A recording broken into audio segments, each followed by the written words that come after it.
Hello, good morning. So today we're going to talk about ethics and culture. Okay. Um, so some schools of ethical studies believe that everyone have their own ethics. So every culture have their own ethics.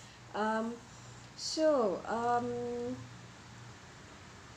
what is considered right and wrong, and the particular preferences, practices of a particular culture, of a group of people or individual, can vary from culture to culture. We can also accept that each of one of us choose what is morally wrong and right based on our culture.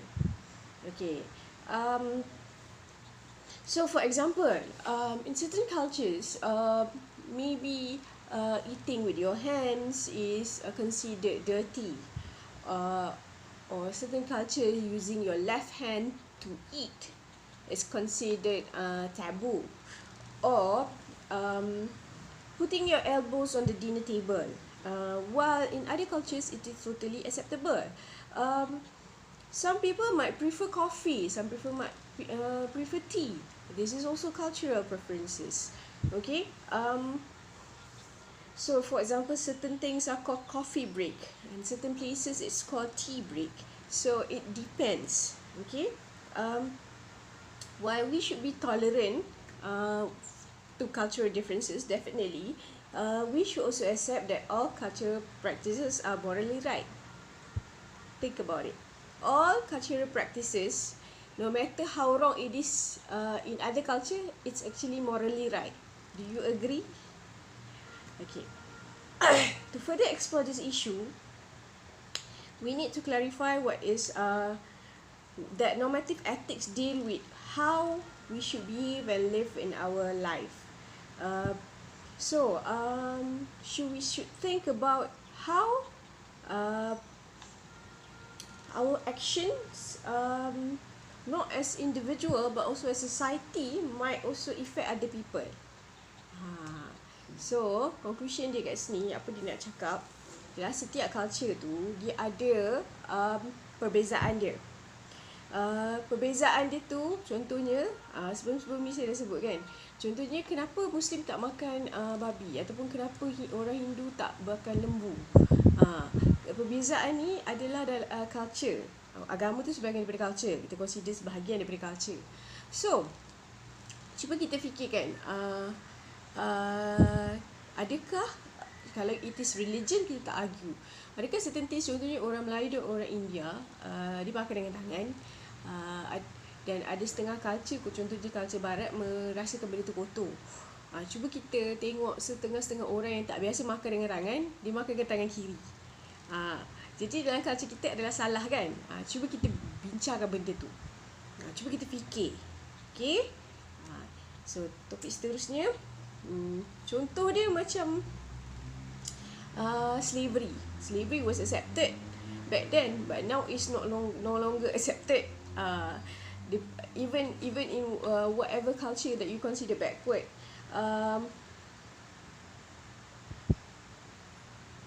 although certain things are common, but culturally common, but it's wrong. For example, it's bribery, rasuah. It's quite normal, right? It's something normal. Okay, it's normalized, but it's still we consider it as wrong. Okay. So some people believe that ethic is relative, meaning you tak boleh nak tengok, nak pastikan sama ada ataupun nak judge benda tu right or wrong. Sebab it's, it's relative. It depends. Relative means it depends. Kita dah define benda ni kan kat dalam first lecture, second lecture kita. Kalau kita percaya it depends, semua orang boleh berfikir dan memilih. Everyone can choose and think what is wrong and right. And then we cannot impose our judgement. Maksudnya orang boleh pilih sama ada untuk benda tu betul atau salah, tapi kita tak boleh memilih untuk dia. Faham tak? So kita boleh pilih, tapi kita tak boleh memilih. Kita tak boleh memilih, kita tak boleh judge dia. Lepas tu, okay, So another view ni, yang satu moral tu, kita dah belajar kan, universal apa, teologi, deontologi, semua tu kita belajar kan. The moral applies to everyone at all times. Selalunya ni religious lah.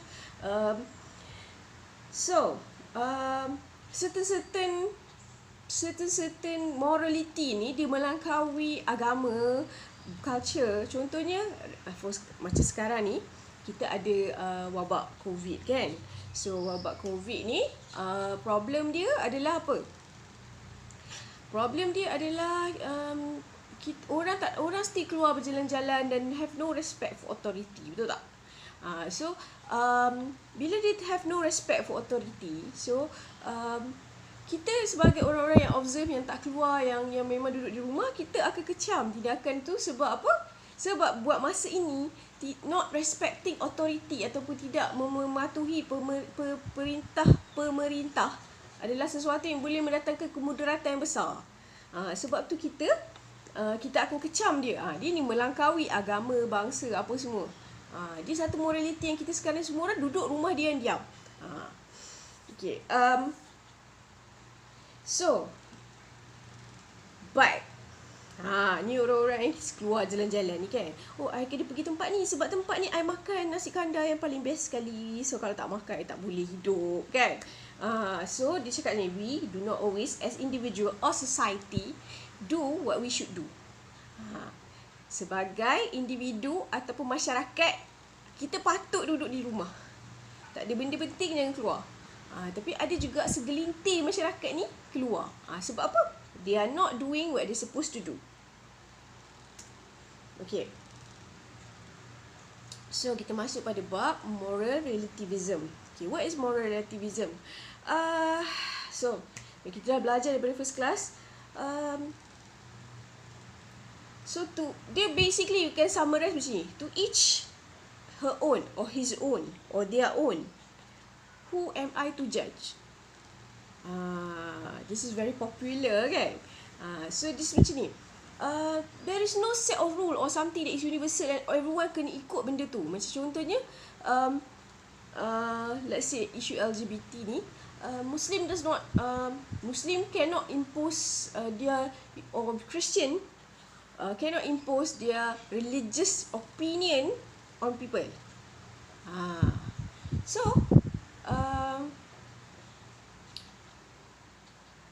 So it's up to you.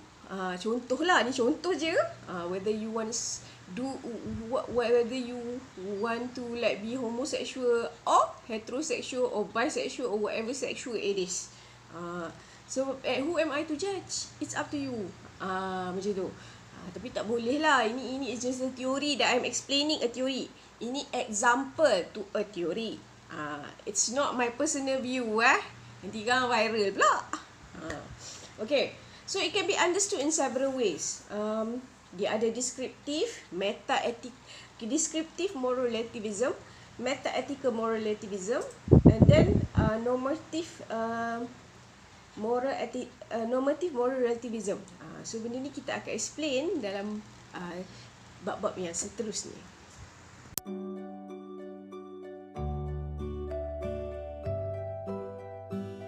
What is your place in the world? How much of the world do you know? From North America to South America, from Europe to Asia to the Middle East, from Africa to Australia.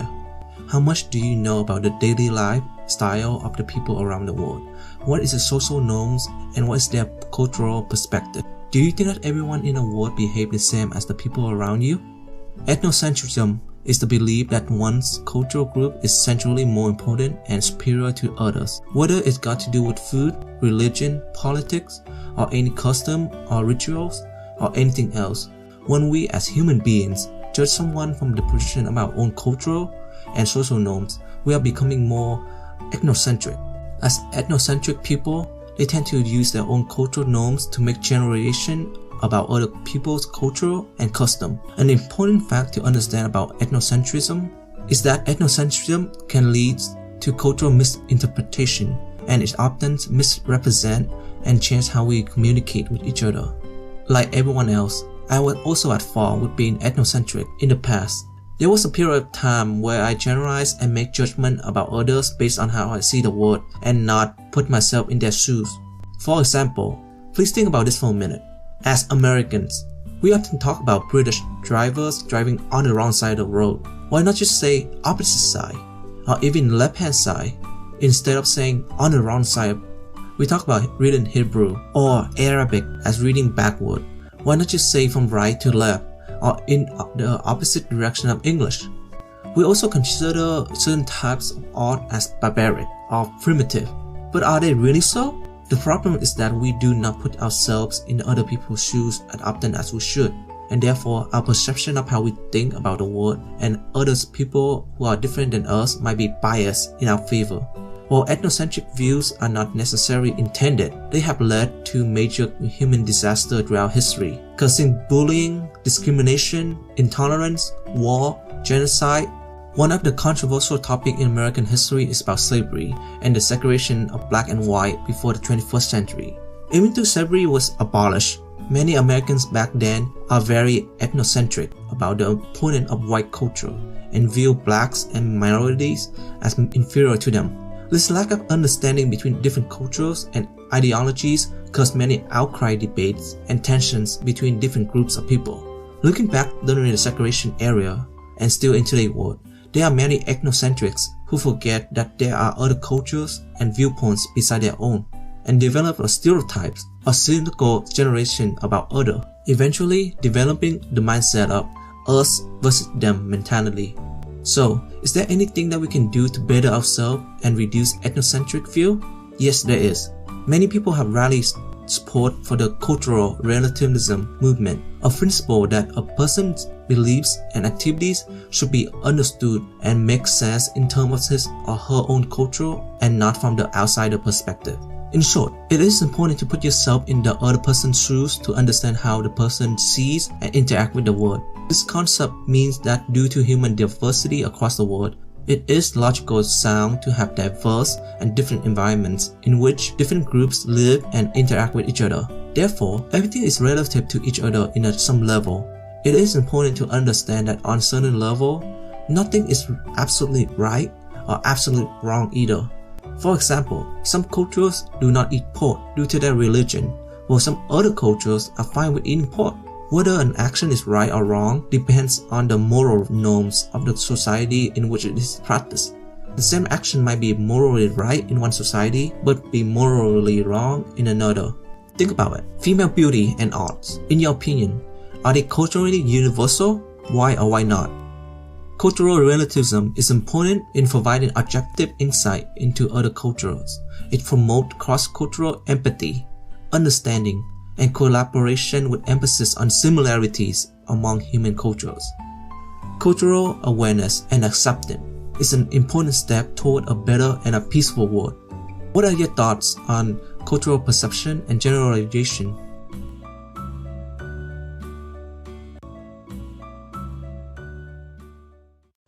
There are three moral value. So before we talk about relativism, the opposite of relativism is absolutism.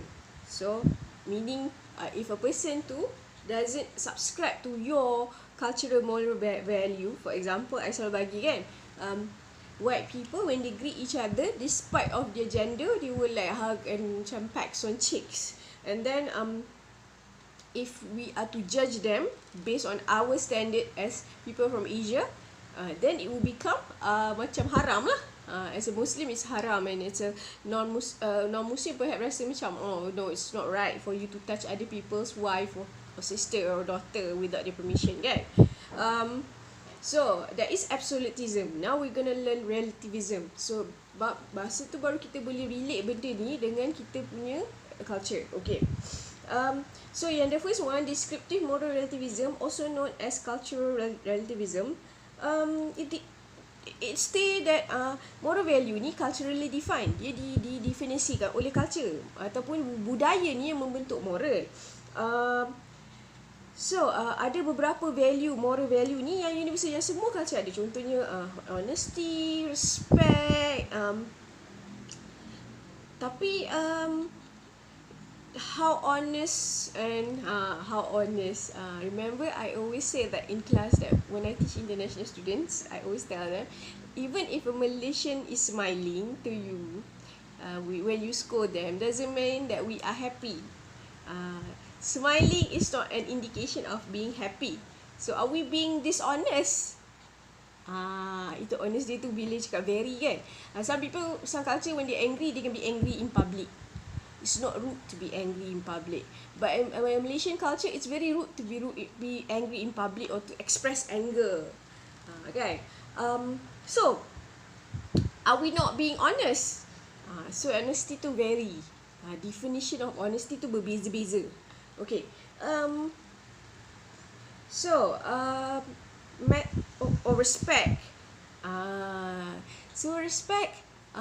Some people might think it's okay to call your lecturer by their name. And for me, I have no problem if you want to call me by my name. Okay? Tapi you cannot do that with other people. It might be disrespectful. You must first know macam mana lecturer you tu, dia boleh terima tak? And then we have meta-ethical states that there are no objective ground for preferring moral values over culture over others. So society makes their moral choices based on their unique belief, custom and practices. And in fact, people tend to believe that right moral values are the values that exist in their own culture. Tendency, okay? Tendency orang untuk rasa dia macam tak ada sebab. There is no reason. There is no objective ground. Oh, kenapa I prefer this moral value to this moral value? No, the moral value is because we have been brought up in that situation, in that culture.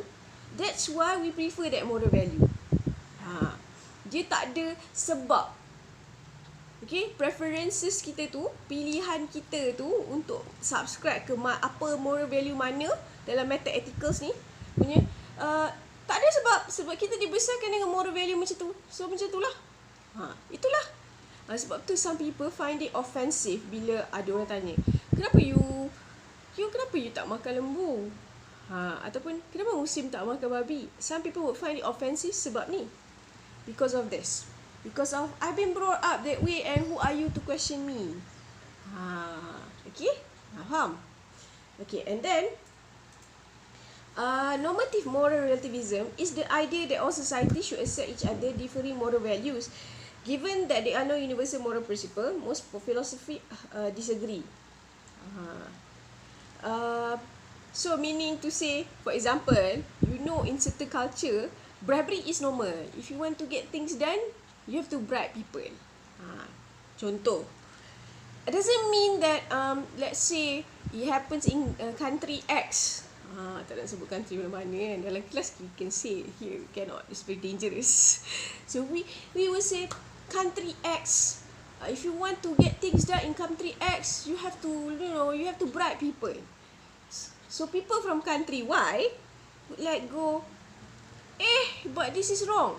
So meaning to say, although it's a culture that is accepted, you accepted when in Rome, behave like Romans, dah cakap kan. So it is accepted, tapi it is still morally wrong.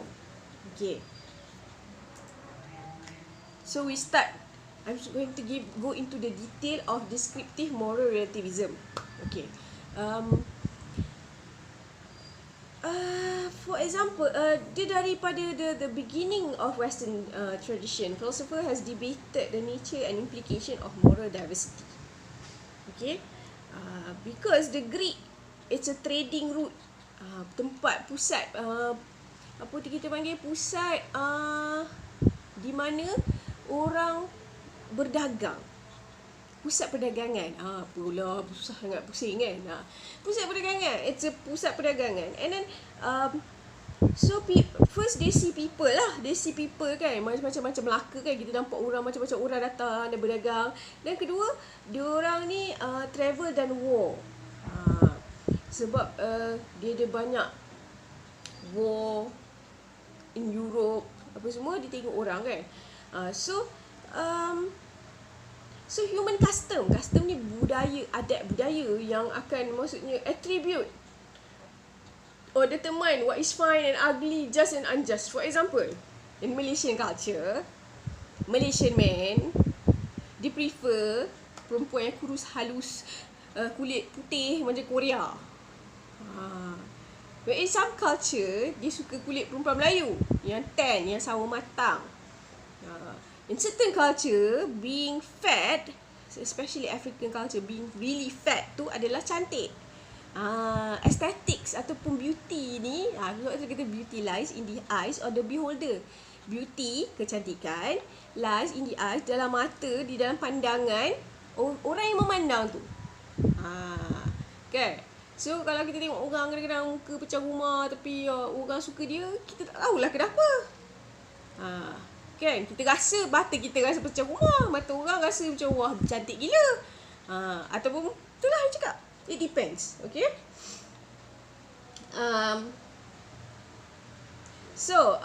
Anthropologists in the 20th century have emphasized the fundamental differences between morality of small-scale tradition societies and the modern West. For example, many traditional societies are focused on community-centered values that require the promotion and sustenance of common life and relationship.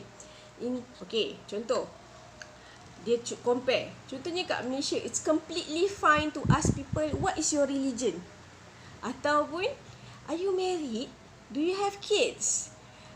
Kalau orang jawab, no, I don't have kids, it's completely okay for you to ask, why not? Tapi in Western culture, kita tak boleh tanya soalan-soalan tu. Soalan-soalan tu dianggap soalan peribadi yang tak perlu tanya. It's none of your business. Okay? So you tak boleh tanya orang apa religion dia pun.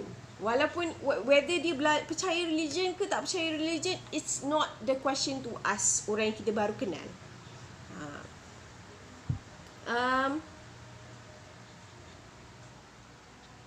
And then, in contrast to both deontological morality of individual rights and morality of utilitarian that most prominent within modern Western moral philosophy, moral diversity is represented by the debates between utilitarian and deontologists. And more recent criticism, both camps defender of virtue theory and communitarianism. Such differences have motivated doctrine of descriptive relativism. It's senang nak concludekan cerita panjang ni. It's like this. Differences exist. Culturally, morally memang different. People different. Daripada keluarga, satu keluarga ke satu keluarga, walaupun dalam bangsa sama, agama yang sama pun akan ada cultural differences. For example, in my family, my mom would not meddle in my business. Faham? My mom would not tell me what to do because she consider me as an adult. Walaupun benda tu sangat rare dalam Malay society. Tapi my mom does not tell me what to do. Does not tell me what opinion to have. Sebab apa? Sebab to her, I am an adult. Tapi it's very rare in Malay society.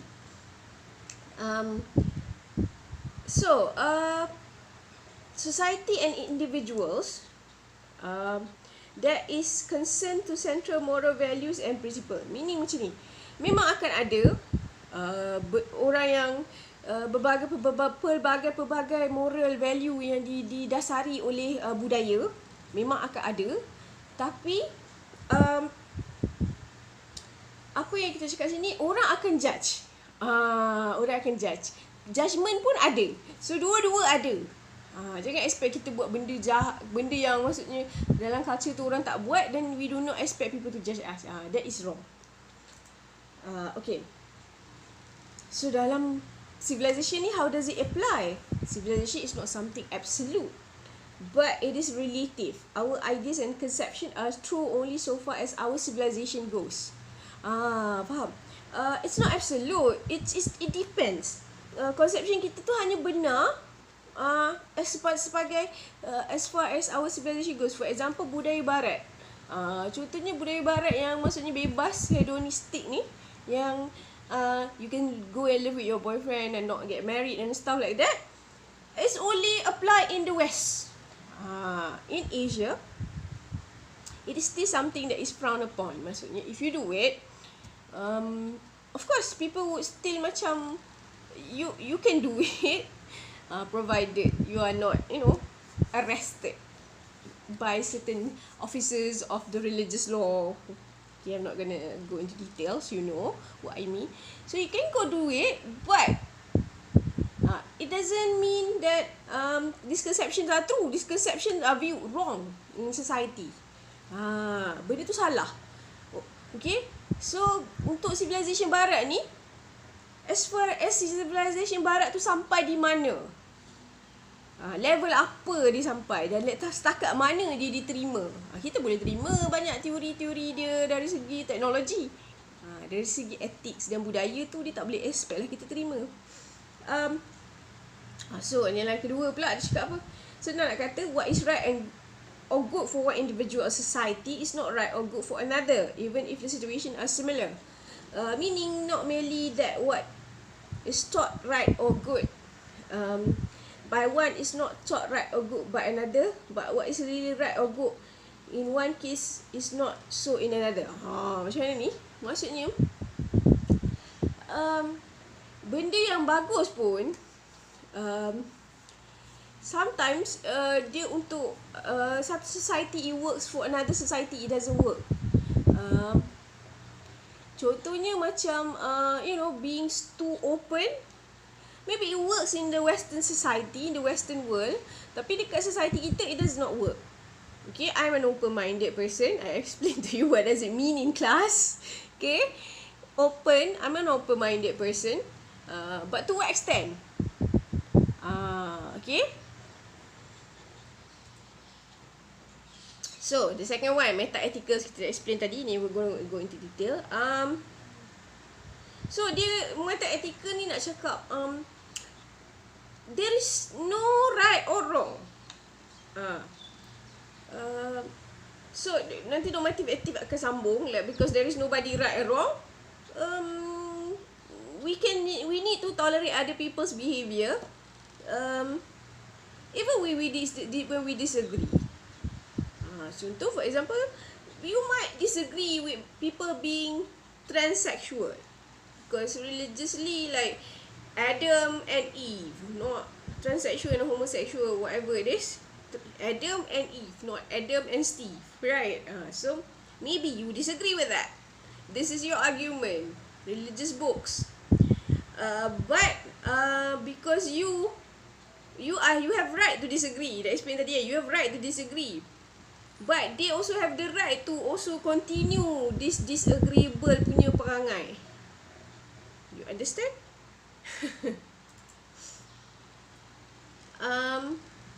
So meta-ethical moral relative believe that not only that people disagree about moral issues, but terms such as good, bad, right, wrong do not stand subject to universal truth condition, or rather they are relative to the condition, conviction or practices of an individual or group of people. So perkataan betul, salah, right, wrong, truth, or whatever it is, it's not absolute. It depends dalam society tu. Contohnya keluarga Asia, kita ada filial piety, maksudnya ketaatan pada ibu bapa. So kalau kita kalau dalam Islam, selepas Tuhan, yang kedua adalah ibu bapa, selagi benda tu tak maksudnya menyalahi ajaran Islam. Yang kalau dalam Hinduism pun sama, ibu bapa. Dalam Taoism pun ibu bapa. Ibu bapa tu maksudnya dalam apa agama Asia ni, semuanya ibu bapa. Okay, ibu bapa ni sangat dimuliakan tempat dia. So kadang-kadang kita ada juga ibu bapa yang toksik. So dalam budaya barat, dia kata ibu bapa kalau toksik, kita cut them off je. Tapi dalam budaya kita boleh tak? So good, walaupun mak bapak kita jahat ke, busuk ke, macam mana ke, itu mak bapak kita kena jaga dia sampai akhir waktu, semampu kita, kan. So that's why I cakap it's not a good thing in that society to review bad, tapi in our society is a good thing, sebab kita punya budaya macam tu. Okay. Second part, normative moral relativists believe not only the meta-ethical thesis, but what has normative implication or what we got to do. Normatif ni maksudnya dengan meta-ethics ni adik-beradik lah. Adik-beradik dia ada kena-mengena. Okay, normative moral relatives argue that meta-ethical relativism implies that we ought to tolerate the behaviour of others even when counter our personal cultural moral standard. So maksudnya tadi explain lah. If you don't disagree with transsexual, you have right. Dalam Quran kata macam ni, dalam Bible kata macam ni semua, dalam hadis cakap macam ni, you have right to disagree. Tapi dalam masa sama you kena tolerate. Maksudnya you kena you walaupun you tak suka, you kena terima. Itu contoh dalam normative moral ethic relativism ni. Bukan saya cakap, I'm just explaining the facts. Okay? Bahaya kan subjek ni, kita berbual dari YouTube.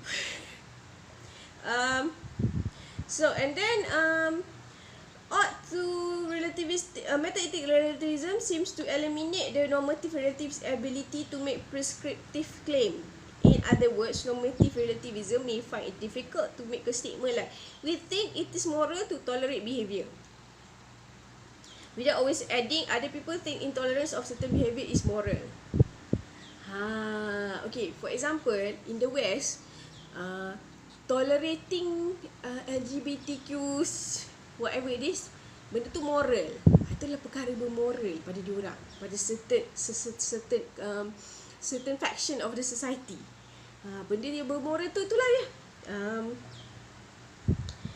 Tapi dalam society kita,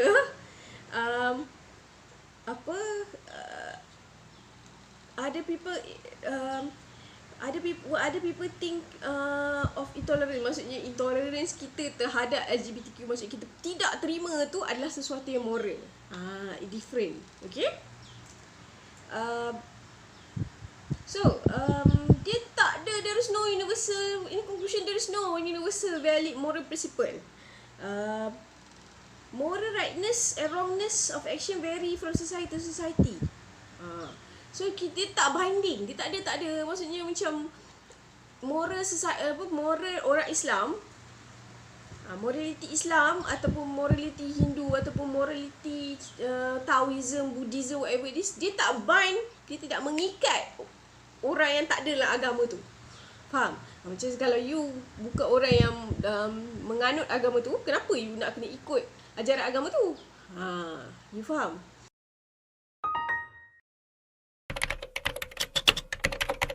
Moral relativism. Moral relativism is the idea that there is no universal or absolute set of moral principles. It's a version of morality that advocates to each her own, and those who follow it often say, "Who am I to judge?" Moral relativism can be understood in several ways. Descriptive moral relativism, also known as cultural relativism, says that moral standards are culturally defined, which is generally true. Indeed, there may be a few values that seem nearly universal, such as honesty and respect. But many differences appear across cultures when people evaluate moral standards around the world. Metaethical moral relativism states that there are no objective grounds for preferring the moral values of one culture over another. Societies make their moral choices based on their unique beliefs, customs, and practices. And in fact, people tend to believe that the right moral values are the values that exist in their own culture. Normative moral relativism is the idea that all societies should accept each other's differing moral values, given that there are no universal moral principles. Most philosophers disagree, however. For example, just because bribery is okay in some cultures doesn't mean that other cultures cannot rightfully condemn it. Moral relativism is on the opposite end of the continuum from moral absolutism, which says that there is always one right answer to any ethical question. Indeed, those who adhere to moral relativism would say, when in Rome, do as the Romans do.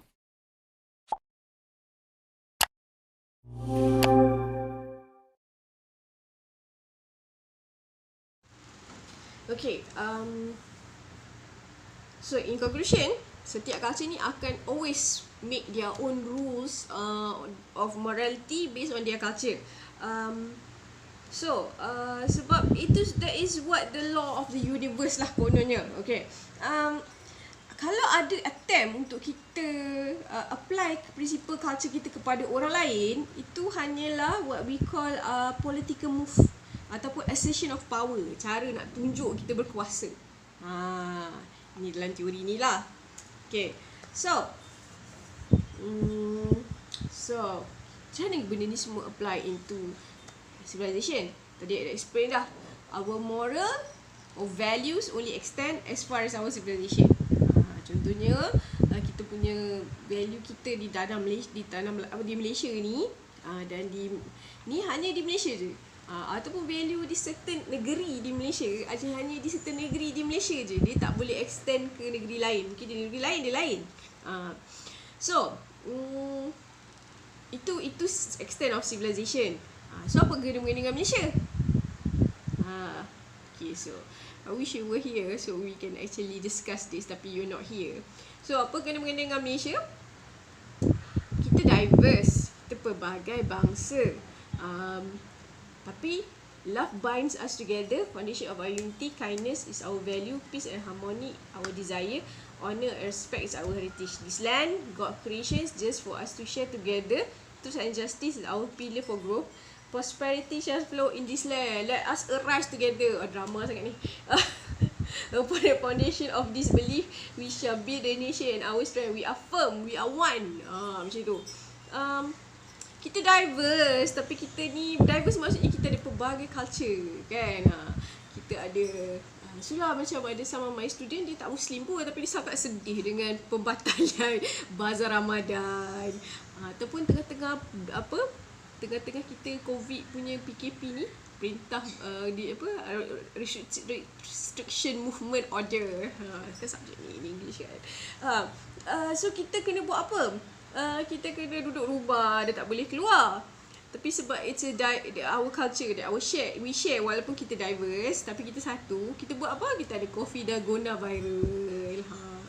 Makanan tu viral, makanan ni viral. Roti gardenia tak ada, kan? Kena buat roti. Itu semua adalah what is that? What we call that? It's culture. Diversity. Orang Malaysia ni macam-macam, ada orang Melayu, agama Islam, orang India, agama Hindu, agama Islam, agama orang India yang banyak agama, ada agama Hindu, ada agama Islam, ada agama Kristian, ada agama Buddhis, kan? Bukan semua orang agama orang berbangsa India tu agama Hindu. Ada orang Cina, Taois, ada yang tak ada agama. Ada orang Sabah Sarawak yang Kristian, yang beragama animist. So kita banyak orang, beberapa macam-macam orang. Tapi apa yang kita share? Kita share makanan. Very passion untuk makan. Okay. So kita ada berapa? 27 million rakyat Malaysia. Kita tak payah cerita Nepal, Bangladesh, ni tak campur. Bangladesh, Nepal, Myanmar semua tak ada. Indonesia tak ada. Kita just cerita orang Malaysia sahaja. Okay? Orang Malaysia saja, warga negara 27 million. Campur dengan warga asing lebih 30 million orang kat Malaysia ni. So yang rakyat Malaysia ni ada Melayu, Cina, India, lain-lain semua ni. So kita hidup harmoni. Actually when we go on Facebook and then we get angry for no reason behind screen, it's very easy, right? This is what I've been telling you the whole semester. Okay, so although all these are not what we say, tak ada lah. It's not idealistic. I'm not gonna be idealistic. That's not me. I'm not gonna cerita cantik-cantik je, tak. I mean, we do have our problem. Tapi okay, although Malaysia recognize Islam as official religion, kita tak pernah halau orang lain untuk beragama. Kecuali musim-musim COVID ni, semua orang tak boleh pergi masjid, tak boleh pergi temple, tak boleh pergi church. It's nothing to do with religion. It's just what we need to do right now, kan? Lepas tu and then Malaysia very fortunate, they're diverse. So we have diverse culture, diverse religion, diverse languages. We have we can talk. We have a lot of languages. We're very diverse. So that's why kita kena belajar relativism ni. Sebab it applies to us. other people's culture, we should not be questioning other people's culture because that is their culture.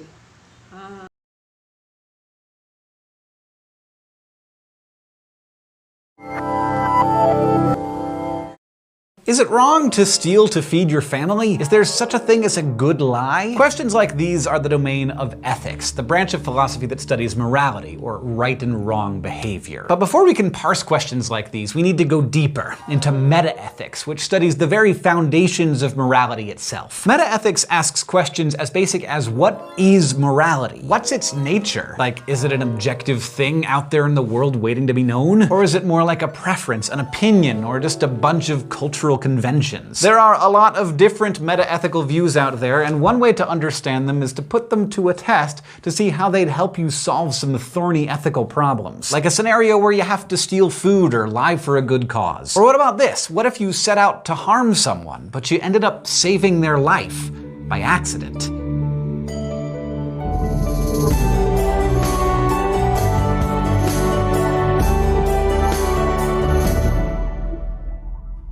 Some people think that ethics is a kind of science, that it seeks to discover moral truths whose existence is testable and provable. But others believe the nature of morality is every bit as subjective as whether you prefer plain M&Ms or peanut. There's just no right answer, unless you have a peanut allergy. So you and a friend might totally agree on whether something is immoral or not, but you might disagree fervently about why. For an example of a slippery moral scenario, let's just head straight over to the thought bubble for some flash philosophy. A burglar plots to break into an old woman's house on a Sunday morning, a time when he knows she's always at church. So one Sunday, he creeps up to her back window and smashes it with a hammer. But after he looks inside, he sees the old woman isn't at church. She's in there, laying face down on the floor. The sight of her body scares the burglar and he runs away. He was down for a little bit of burglary, but getting nabbed for murder was not part of his plan. But what the burglar didn't know was that the woman wasn't dead. She was unconscious, having passed out because of a carbon monoxide leak that would have killed her. When the burglar broke the window, he let out some of the toxic gas and let in fresh air, which allowed her to regain consciousness. So the burglar broke into the house with the intention of stealing from the woman, but inadvertently, he saved her life. Did the burglar do a good thing? Does he deserve praise even though he didn't intend to help the woman? Likewise, does he still deserve blame even though he didn't actually get around to stealing anything and ended up saving the woman's life? Thanks, Thought Bubble. Your answers to these questions will help you suss out where your moral sensibilities lie. And why you answer the way you do will say a lot about what metaethical view you subscribe to. One of the most widely held metaethical views is known as moral realism, the belief that there are moral facts in the same way that there are scientific facts. In this view, any moral proposition can only be true or false. And for a lot of us, our gut intuition tells us that there are moral facts. Some things are just wrong and others are indisputably right. Like, a lot of people think that gratuitous violence is always wrong and nurturing children is always right, no matter what. But you don't have to dig very deep into moral realism before you run into trouble. Like, for one thing, if there are moral facts, where do they come from? How do we know what they are? Are they testable, like scientific facts are? Are they falsifiable? And if morality is based on facts, then why is there so much disagreement about what's moral and what's not, as opposed to science, where there's often more consensus? This is what's known as the grounding problem. The grounding problem of ethics is the search for a foundation for our moral beliefs, something solid that would make them true in a way that is clear, objective, and unmoving. If you can't find a way to ground morality, you might be pushed toward another metaethical view, moral anti-realism. This is the belief that moral propositions don't refer to objective features of the world at all, that there are no moral facts. So a moral anti-realist would argue that there's nothing about gratuitous violence that's inherently wrong. Likewise, they'd say, if you look at the rest of the animal kingdom, sometimes nurturing your kids doesn't seem like it's that important. So maybe morality isn't the same for everyone, but still, most people you know, including yourself probably, are committed to some form of moral realism. And there are many forms. So let's familiarize ourselves with some of its most popular flavors. Some moral realists are moral absolutists. Not only do they believe in moral facts, they believe that there are some moral facts that don't change. So for them, if something is wrong, it's wrong regardless of culture or circumstance. Moral facts apply as universally and as constantly as gravity or the speed of light. If moral absolutism sounds too rigid, granted, maybe moral relativism would appeal to you.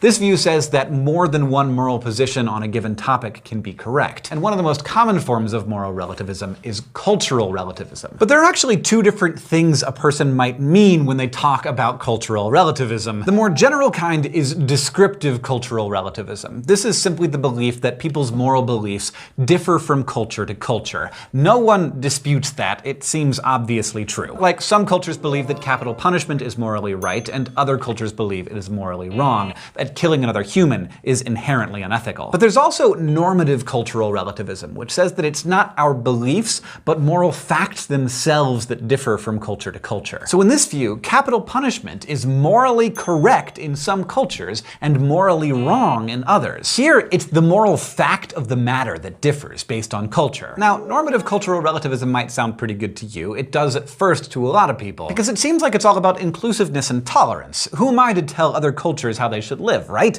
But this view actually has some pretty big flaws. If every culture is the sole arbiter of what's right for it, that means no culture can actually be wrong. It means Nazi culture actually was right for the people living in that culture. A dissenting German voice in, say, 1940 would have just been wrong if it had claimed that Jewish people deserve to be treated the same as other Germans. And what makes things even weirder is that if normative cultural relativism is true, then the concept of moral progress doesn't make sense either. If what everyone is doing right now is right relative to their own culture, then there's never any reason to change anything. Problems like these make some people take a second look at the anti-realist stance, which, remember, is the view that there just aren't any moral facts. Just one flavor of moral anti-realism is moral subjectivism. This view says that moral statements can be true and false, right or wrong, but they refer only to people's attitudes rather than their actions. By this thinking, capital punishment is neither right nor wrong, but people definitely have preferences about it, and those preferences key into personal attitudes, but not into actual objective moral facts about the world. Like, some people favor capital punishment and think it's just, others oppose it and think it's unjust.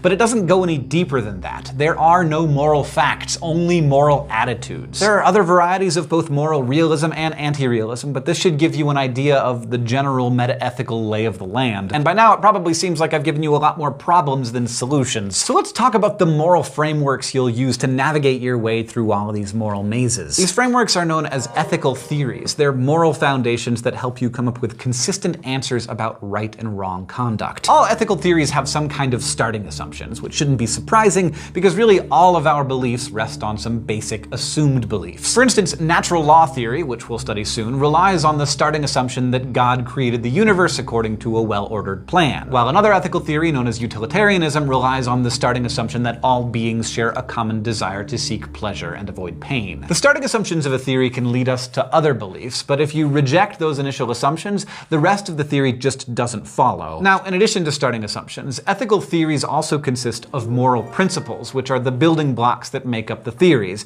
and these principles can be shared between more than one theory. For instance, many ethical theories agree on the principle that it's just wrong to cause unjustified suffering. Some ethical theories hold the principle that any unjustified killing is wrong, and that includes animals, while other theories hold the principle that it's only wrong to unjustifiably kill humans. But the thing about ethical theories is that most people don't identify with just one. Instead, most people identify with principles from several theories that help them form their moral views. We're going to be spending several weeks learning about these ethical theories, and you'll probably find elements of some that you already believe and others that you definitely disagree with. But all of this accepting and rejecting will help you develop a new way to talk about and think about what are, for now, your gut moral intuitions. Today, we talked about meta-ethics. We discussed 3 forms of moral realism, and we learned the difference between descriptive and normative cultural relativism. We also learned about moral subjectivism, which is a form of moral anti-realism, and we introduced the concept of an ethical theory. Next time, we're going to learn about the ethical theory known as the divine command theory. Crash Course Philosophy is produced in association with PBS Digital Studios. You can head over to their channel and check out a playlist of the latest episodes from shows like Physics Girl, Shanks FX, and PBS Spacetime. This episode of Crash Course Philosophy was filmed in the Dr. Cheryl C. Kinney Crash Course studio with the help of all of these awesome people, and our equally fantastic graphics team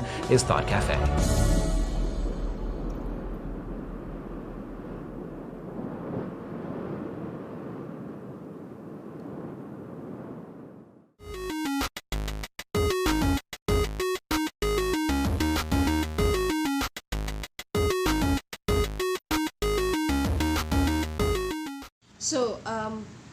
like I said, don't why do you also need to study this? Because you are the future of this country. So I've talked about it just now, that our civilization only applies to ourselves, so we cannot force our culture on anybody else beside orang-orang yang, even orang-orang yang dalam society kita ataupun sebangsa dengan kita pun kita tak boleh paksa. Okay, so since Malaysia is diverse, kita kena you as youth, as orang muda adalah the future. You are the future of this country. Okay, because not me, because I'm already old. Kan? So first role for you to actually develop the country, the country to be developed, you need to be in harmony with each other. So kena ada harmony dengan each other. Okay, so and then how to develop this harmony kalau kita tengah berperang, bergaduh. Even bukan sekarang ni, kita tak berperang sama kita berperang dengan it's a virus that we cannot see, kan? So we cannot develop our society like this, kan? Kalau it's now everything is stop, kan? So this is why this kind of course is very important for you to study, so that you can develop your own future by understanding each other, and we finally have racial harmony. Right now it's not that bad. It's just that when we get behind computers, we forgot who we are. We become another person, alter ego. I've been telling you this the whole semester, okay? Anyway, that's all for this lecture. So please do your exercise. Okay, I really miss you guys in person. I'm not enjoying time away from you. I'm really sad that we cannot see each other and we have to learn like this. So I will switch on the Zoom as usual for our class time. Then take care, do your exercise, because the exercise is counted as attendance sekarang. So please, if not you get bored. So I miss you guys. Please take care and be healthy. And then inshallah when everything go back to normal, we will see each other again. Okay, bye bye. I love you. Mwah.